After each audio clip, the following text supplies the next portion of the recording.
Sir, प्रचंड मोठी गर्दी जनता दरबारात आहे, कुठल्या कुठल्या समस्या घेऊन लोक येत आहेत?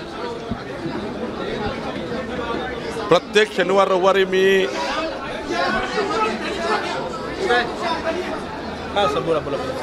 मी शनिवार रविवारी मुख्यालयात असताना, नागपूरला असताना विदर्भातले, नागपुरातले, अमरावतीमधले सर्व जनता ही महाराष्ट्र सरकारकडील प्रश्न माझ्याकडे घेऊन येतात। आजही मोठ्या प्रमाणावर या जनसंवादमध्ये नागरिक आलेले आहे। माननीय देवेंद्र फडणवीसजींचं सरकार, आमचं सरकार हे गतिशील आणि पारदर्शी सरकार आहे। जनतेला सरकारकडून अपेक्षा आहे आणि त्या अपेक्षा सोडण्याकरता आम्ही काम करतो आहे। मीच नाही तर महाराष्ट्रातले आमचे सर्व मंत्री, महायुतीचे मंत्री आणि खास करून आमच्या भारतीय जनता पार्टीचे जे मंत्री आहेत, आमचे पालकमंत्री, आमचे संपर्क मंत्री आहे, ते त्या जिल्ह्यात जाऊन जनतेच्या आशा अपेक्षा पूर्ण करण्याकरता आम्ही काम करतो आहे। आणि मला विश्वास आहे की महाराष्ट्राचं सरकार हे ज्या पद्धतीने जनतेला आम्हाला मतं दिले त्या पद्धतीनं आमचं सरकार हे जनतेच्या आशा अपेक्षा पूर्ण करील। हे जे लोक आले आहेत त्यांची अपेक्षा आहे ते मी पूर्ण करण्याचा प्रयत्न करतो आहे। संजय देशमुख यांनी वनिमध्यातले भाषणात बोलले की भाजपकडनं शिवसेना फोडण्यासाठी प्रचंड दबाव आणला जात आहे, अशा प्रकारचं वक्तव्य त्यांनी केलं। कोणी?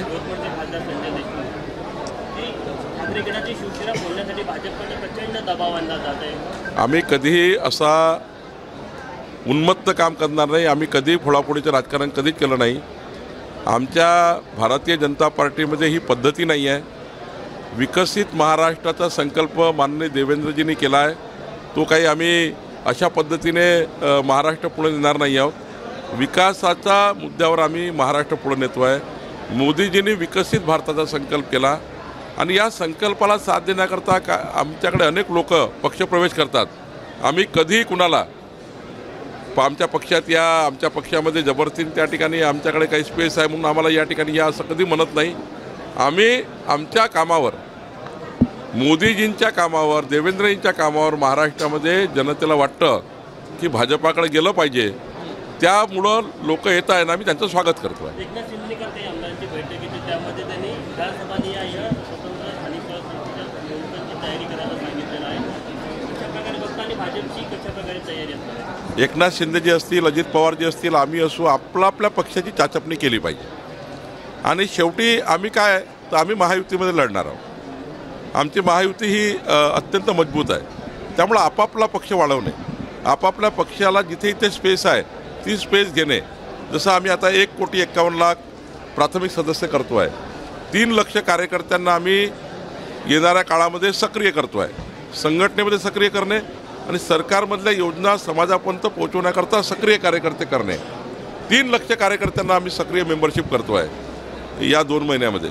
तर हे कशा करता आहे, शेवटी आमचा सर्वांचा, एकनाथजी असतील, अजितदादा असू, आम्ही असू, महाराष्ट्र सरकारचा सर्व योजना समाजापर्यंत जाण्याकरता आम्ही काम करतो आहे। आम्ही महायुतीमध्ये जाणार आहोत। महायुतीमध्ये विधानसभा लढली, लोकसभा महायुतीत लढली आहे आणि पुढच्या स्थानिक स्वराज्य संस्थासुद्धा महायुतीमध्येच लढण्याचा आमचा विचार आहे। सर, लाडक्या बहिणीबाबत तुम्ही जे वक्तव्य केलं काल, त्याचा नेमका अर्थ काय? सदस्य करून घ्यावं, काय अर्थ? नाही, आमच्या ज्या लाडक्या बहिणीची योजना आहे, काही लोकांनी प्रश्नचिन्ह उपस्थित केलं आहे की आमच्या लाडक्या बहिणीची योजना बंद होणार। मी आपल्याला जबाबदारीने सांगतो आहे, शिवभोजन असो की लाडकी बहीण योजना असो की शेतकऱ्याची वीज बिल माफी असो, माननीय देवेंद्र फडणवीसजींनी स्पष्टपणे सांगितलं आहे या राज्यातली कुठली योजना बंद होणार नाही। हां, एक गोष्ट खरी आहे की व्याख्येत बसत नसणाऱ्या काही योजनेमध्ये काही लोकांनी हौदोस घालून त्या योजनेचा गैरफायदा घेतला आहे, त्याबद्दलची तपासणी सुरू आहे। आता व्याख्येत बसत नाही पण योजना घेतली ते कमी करावीच लागणार आणि ज्या व्याख्येत घेतलेल्या आहे त्यांना 100% आमचं सरकार तोपर्यंत योजना मिळणार आहे। म्हणजे नियमात असलेल्या प्रत्येक योजनेला आम्ही समोर जाणार आहे। कुठलाही पैसा सरकारकडे कमी नाही आहे, त्या योजनेचा पैसा सरकारकडे आहे आणि माननीय देवेंद्र फडणवीसजींचा जो एक या महाराष्ट्राचं वचन आहे की आमचं सरकार कोणती योजना बंद करणार नाही, हे निश्चित आहे। राहिला प्रश्न आमच्या लाडक्या बहिणी आणि आमचे शेतकरी यांना आम्ही आवाहन केलं आहे की मोदीजींनी विकसित भारताच्या संकल्पाला आणि देवेंद्रजींच्या विकसित महाराष्ट्राच्या संकल्पाला आपण सोबत या, आमच्यासोबत काम करा आणि महाराष्ट्राला पुढे नेऊया, या भूमिकेतनं आम्ही सोबत काम करायला तयार आहे। त्यामुळे 1,51,00,000 लोक भारतीय जनता पार्टीची मेंबरशिप घेत आहे. आज 1,16,00,000 लोकांनी भाजपाला प्राथमिक सदस्यता केली आहे. एक मोठा पक्ष म्हणून आम्ही या ठिकाणी काम करतो आहे. 3 लक्ष सक्रिय सदस्य करणे आणि 1.5 कोटी प्राथमिक सदस्य करणे हे आमचा हेतू आहे. कार्यकर्त्यांना संबोधित करताना आपण मेपर्यंत निवडणुका होतील अशी मार्गदर्शन केल्याची चर्चा. मी असं म्हटलं आहे की सुप्रीम कोर्टमध्ये ओबीसी आरक्षणासंबंधाने ज्या ज्या बाबी होत्या त्या सरकारकडनं उत्तर आम्ही दिले आहेत. माननीय सुप्रीम कोर्टाने जेव्हा निकाल लागेल, आमची अपेक्षा आहे की लवकर निकाल लागावा, त्याकरता सरकारची भूमिका आम्ही पूर्ण केली आहे. पण लवकरात लवकर निकाल लागेल आणि येणाऱ्या काळामध्ये हा जो निकाल आहे तो आल्यावर राज्य निवडणूक आयोग जे आहे ते तातडीनं निवडणुका लावेल ही अपेक्षा महाराष्ट्राची आहे, जनतेची आहे. कारण स्थानिक स्वराज्य संस्थेमध्ये नगरसेवक नसणे, जिल्हा परिषदचे मेंबर नसणे शेवटी विकासाला बाधा निर्माण होतो. आणि म्हणून मला असं वाटतं की तातडीनं आपण या निवडणुका झाल्या पाहिजे अशी अपेक्षा आहे. अजितदादा काल म्हटले की धनंजय मुंडेंनी राजीनामा द्यायचा का नैतिकतेच्या मुद्द्यावर हे त्यांनाच विचारा. नाही, मला असं वाटतं हा प्रश्न राष्ट्रवादी काँग्रेसचा अजितदादाचा प्रश्न आहे. मला वाटतं अजितदादा योग्य पद्धतीने सोडवतील. मनोज जरांगे यांचं आंदोलन भडकवण्यासाठी कुठेतरी भाजपने तर संतोष देशमुखची हत्या केली नाही असा संजय राऊत यांनी दावा. काय वेडेपणा आहे. उलट आम्ही सर्व लोक संतोष देशमुखाच्या आरोपीला अंतिम शिक्षा व्हावी, फाशीपर्यंत जावं याकरता देवेंद्र फडणवीस सरकारने ज्या पद्धतीने चौकशा सुरू केलेल्या आहे, ज्या पद्धतीच्या चौकशा सुरू आहे आणि ज्या पद्धतीचं त्या ठिकाणी काम चालू आहे, मला वाटतं की हे भडकवण्याचं काम कोणी करू नये. सर्वांचं एकच उद्दिष्ट असलं पाहिजे की संतोष देशमुखाचा जी हत्या आहे ती या महाराष्ट्राकरता अत्यंत ती गंभीर घटना आहे. त्या घटनेकडे सर्वांनी बिना राजकारणाने बघितलं पाहिजे.